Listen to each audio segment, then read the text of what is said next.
जी बिल्कुल, जेकबाबाद शहर में स्ट्रीट क्राइम वारदात भी हैं, रोज़मर्रा कत्ल व गारत भत्ता माफिया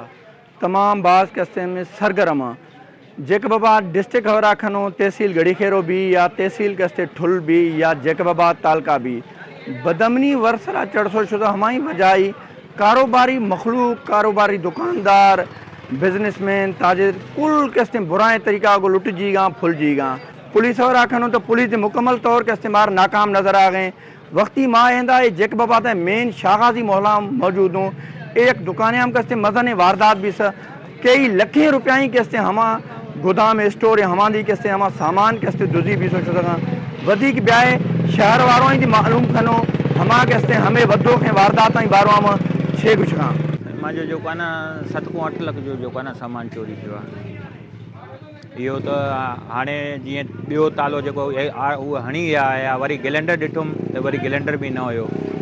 नंढो हथ वारो गैलेंडर हुयो। त मां चयो हल कटे यार इहो शटर त मथे कयूं। 2 ताला हुया, 2 ताला उन्हनि खोलिया आहिनि,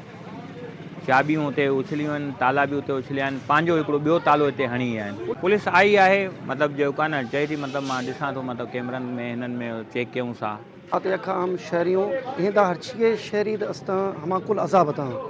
चाहे पुलिस टोटल कसे नाकाम भी शुरू हुई। पुलिस आज कार तमाम चढ़ शुदा ओवरऑल जिंदगी कसे शहर था बदामनी तमाम वधो शुदा लुटमार कसे तमाम ज़्यादा भी दिए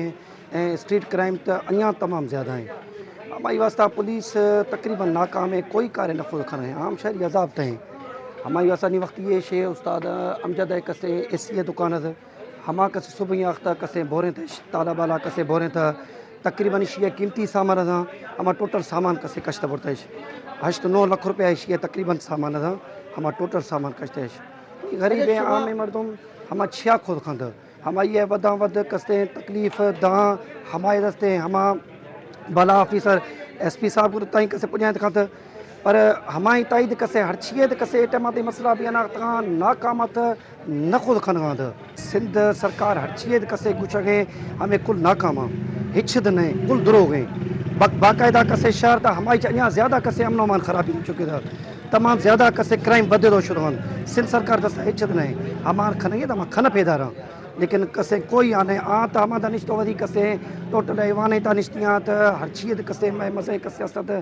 हमा MNA MPA साहब हरचिए दस्ता हमा नजर आए खना शहर का चाहो हेटे मालिक हमा हथ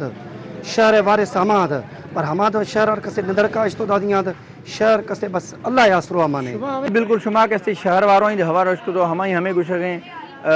सिंध सरकार भी या कहते हैं डिस्ट्रिक्ट पुलिस भी या मैं मुंतखब नुमाइंदा भी हैं हमा कोई जाने वाले इकदाम नज़ीर का हमारी वजह ही कहते हैं